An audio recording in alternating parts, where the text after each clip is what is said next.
Hello दोस्तों, नमस्कार। आप लोगों का ऑल इंडिया स्टडी में स्वागत है। आइए हम आज देखेंगे यूपी टेट का मैथ, जो पेपर 1 और पेपर 2 दोनों के लिए महत्वपूर्ण है। तो देखिए, जो परीक्षा की दृष्टि से बहुत महत्वपूर्ण है, ये जो प्रैक्टिस सेट नंबर 5 है। तो आइए हम लोग प्रश्न नंबर 1 देखते हैं। कह रहा एक चुनाव में 2 उम्मीदवार थे। जीतने वाले उम्मीदवारों को कुल मतों का 60% प्राप्त हुआ और वह 4000 मतों से जीत गया। तो कुल मतों की संख्या कितनी है? तो देखिए, इसको हल करेंगे हम लोग।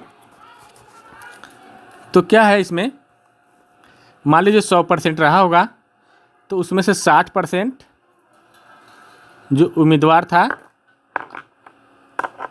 वह क्या हुआ, जीत गया पा करके, और 40% वाला हार गया।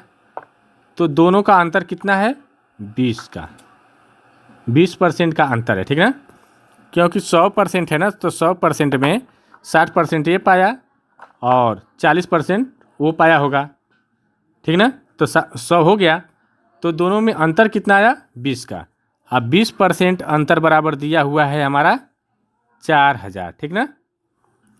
तो 1% बराबर हो जाएगा, चाहे 1 बराबर हो जाएगा, 1 बराबर करें तो 1 बराबर हो जाएगा 4000 गुणे 100 बटे 20। 100 कहाँ से आया? परसेंटेज है ना। तो जैसे 20% है, तो इसको हम करेंगे तो 20/100 कर देंगे। अब 100 क्या जाएगा, ऊपर जा कर के गुणा हो गया है, देखो, ठीक ना। तो यहाँ से 1 कट जाएगा, यहाँ से कटेगा तो 2 से कटेगा तो ये 2 आएगा। ये हो जाएगा 200 गुणे 100। तो कुल वोट कितना था? 1 1 2 3 4 20,000। कितना वोट था? 20,000। तो ऑप्शन नंबर बी करेक्ट हो जाएगा, ठीक ना, बी वाला। आइए प्रश्न नंबर 2 देखते हैं। तो देखिए, प्रश्न नंबर 2 है, कह रहा है यदि किसी आयत की लंबाई 20% की वृद्धि और चौड़ाई में 10% की कमी कर दी गई, तो उसके क्षेत्रफल का या क्षेत्रफल पर क्या प्रभाव पड़ेगा? तो देखिए, एक सूत्र होता है x plus Y plus X Y बटे 100। तो देखिए, यहाँ पर x मान लेंगे हम, वृद्धि हो रही है तो 20%, और y मान लेंगे कमी हो रही है तो -10, ठीक ना। यही सूत्र लगा देंगे इस पर। तो ये 20 हो जाएगा और प्लस -10 प्लस ये हो जाएगा 20 गुणे -10 बटे 100, ठीक। तो यहाँ हो जाएगा ये 20, ये प्लस माइनस का गुणा होगा तो -10, ये माइनस प्लस माइनस का गुणा होगा तो माइनस, और 20 गुणे 10 बटे 100। 1 0 से 1 कट जाएगा, 1 0 से 1 कट जाएगा। तो यहाँ जो आ जाएगा 20 में से 10 जाएगा तो 10, और ये -2 बचेगा, तो ये हमारा आ जाएगा 8%। 8% की क्या हुई? वृद्धि। यहाँ पर प्लस आया है ना, तो वृद्धि। तो ऑप्शन नंबर बी करेक्ट हो जाएगा, ठीक ना। ये सूत्र याद कर लीजिएगा, बहुत महत्वपूर्ण है, ठीक ना। आइए प्रश्न नंबर अगला देखेंगे।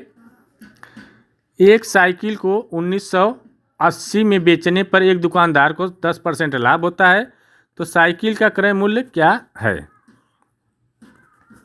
तो देखिए, जो साइकिल है कह रहा है कि 1980 रुपये में बेचने पर उसे 10% का लाभ होता है, तो साइकिल का क्रय मूल्य क्या होगा?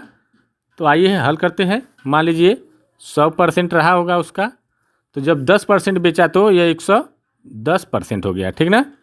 तो 110% बेचा तो कितने का? 1980 रुपये। तो कर देते हैं 110% बराबर 1980 रुपये। तो 1 बराबर हो जाएगा हमारा 1980 बटे 110 गुणे 100। अब काट लेते हैं, यहाँ से 1 कट जाएगा, 11 से 1 कटेगा तो हमारा आएगा यह 11 1 11, 11 8 88, ठीक ना, गुणे 100। तो जब इसका गुणा कर देंगे तो ये 1800 आ जाएगा। तो सही आंसर क्या हो जाएगा? ऑप्शन नंबर ए, ठीक ना। ऐसे निकाल लेंगे। प्रश्न नंबर 4 देखेंगे। किन्हीं दो संख्याओं का योग 36 और उसका अंतर 12, तो उन संख्याओं का अनुपात क्या होगा? लिखेंगे माना संख्या x और y है, ठीक ना। तो इन दोनों का योग कितना है जोड़ने पर 36, और दोनों का अंतर मतलब घटाने पर 12। तो यहाँ से क्या करेंगे, काट देंगे तो ये कट जाएगा, ये 2x हो जाएगा, ये 36 में से 12 और जुड़ जाएगा तो ये हो जाएगा 8 और 4, x बराबर आ जाएगा 48/2। तो ये आ गया हमारा 24। अब ये x का मान चाहे इसमें रख लेते हैं चाहे इसमें, तो किसी एक में रख देते हैं।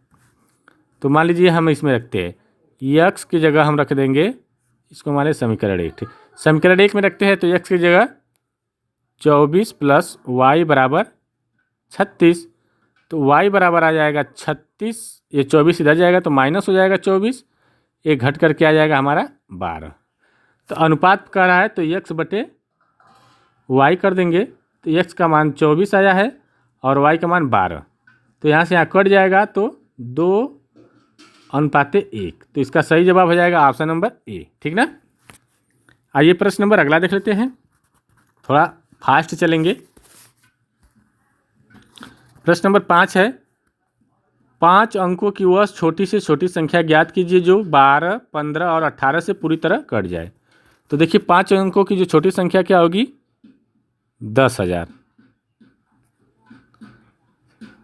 ठीक ना।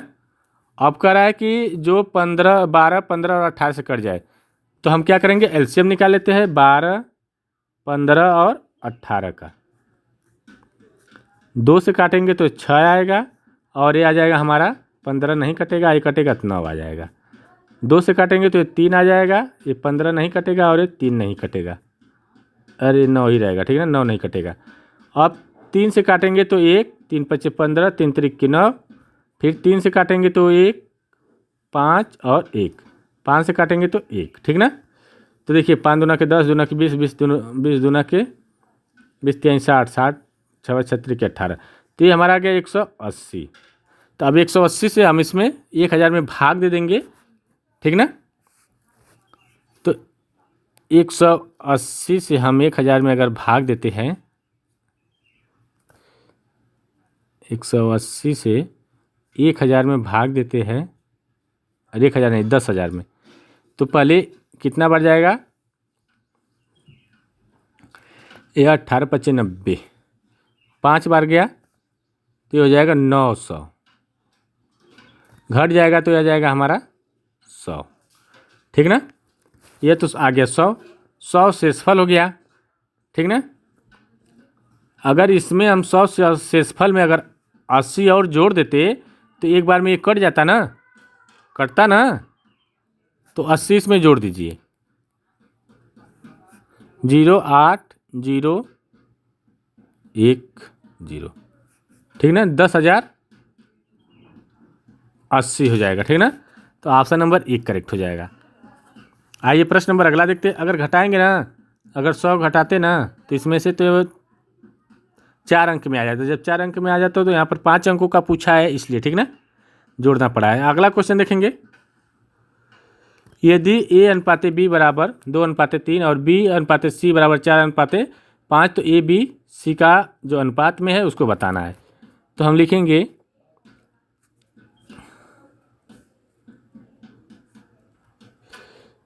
A/B और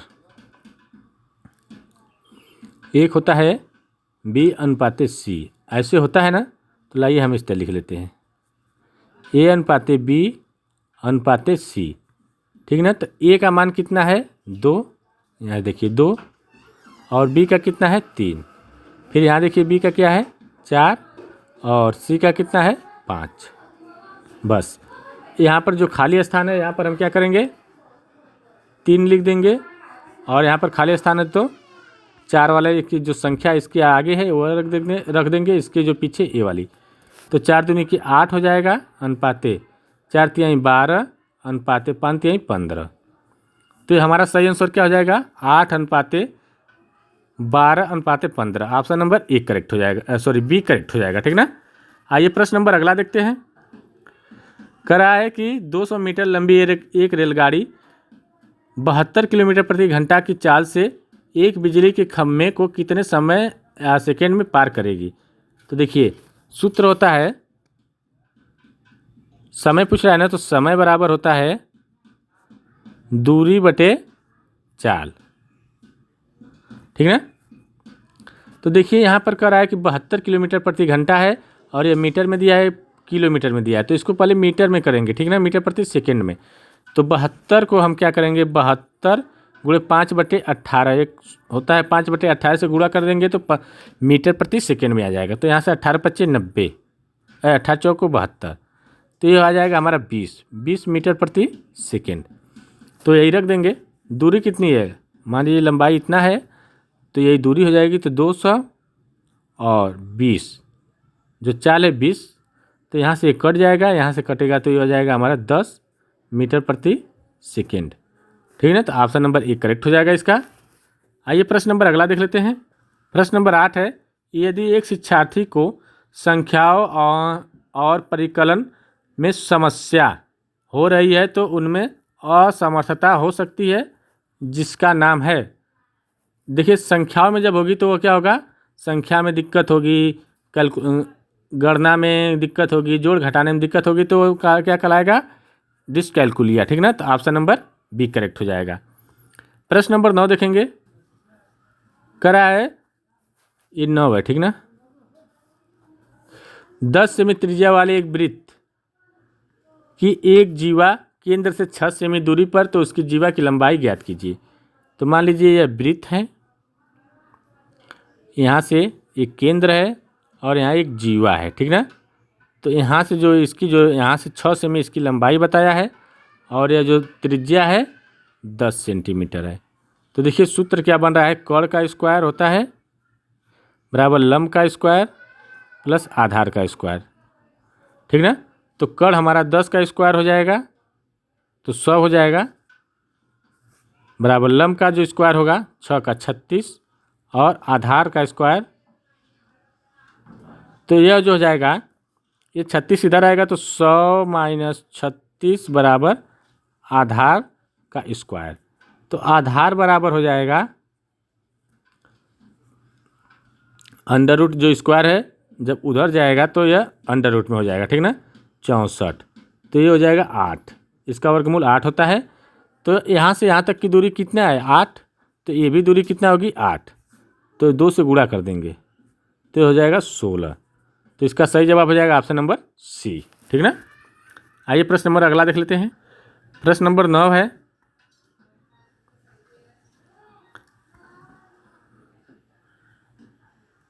देखिए प्रश्न नंबर 10 है, मूल्यांकन की पोर्टफोलियो विधि का मुख्य लाभ क्या है। तो ऑप्शन नंबर 1 है, यह छात्रों के रटने की क्षमता की जांच करती है, रटने वाले शब्द तो पहले गलत। बी, यह एक निश्चित समय अवधि में बच्चे के काम के संग्रह और उसकी क्रमिक प्रगति को दर्शाती है, ठीक है। परीक्षा में केवल सत्र आ गया, केवल आ गया गलत, तो ऑप्शन नंबर बी करेक्ट हो जाएगा इसका, ठीक ना। प्रश्न नंबर 10 है, 4, 7, 8, 9, 10, 12, 15 का समांतर माध्य क्या होगा। तो देखिए सबको जोड़ करके जितनी संख्या उससे भाग दे देंगे, ठीक ना।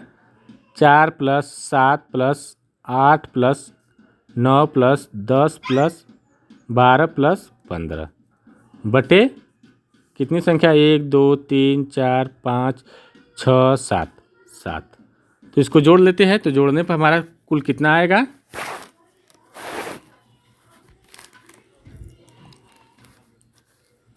जोड़ने पर कितना आ रहा है 50 आएगा। जोड़ देते हैं, 7, 4, 11, 11, 8, 19, 19 और 28, 28, 10, 38, 38, 12, 40, 65, 65 आएगा, 65/7।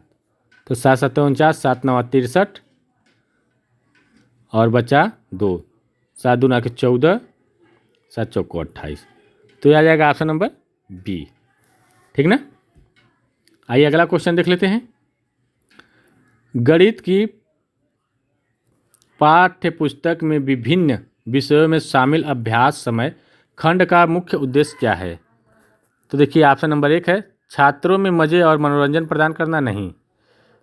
बी है, विस्तृत अधिगम अवसर प्रदान करना।